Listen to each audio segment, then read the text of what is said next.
In today's video, I will be showing you guys how to change Facebook Messenger ringtone. Make sure you are connected to internet. Now open your Messenger app. Here we go. Make sure you have already logged into your Messenger account. Now your chat list will appear. At the top left corner, you can see your profile icon. Tap on it. Scroll down. Under preferences, you can see the option of notifications and sounds. Tap on it. Make sure you have already enabled notifications and sounds.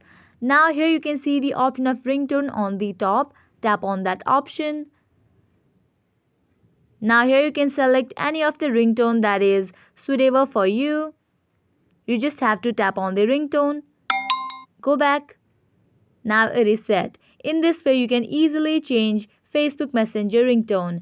At the end, if you found this video helpful, make sure to like, share and subscribe to our channel. And please let us know in the comment section what video YouTube recommends you on the screen, and I will see you there.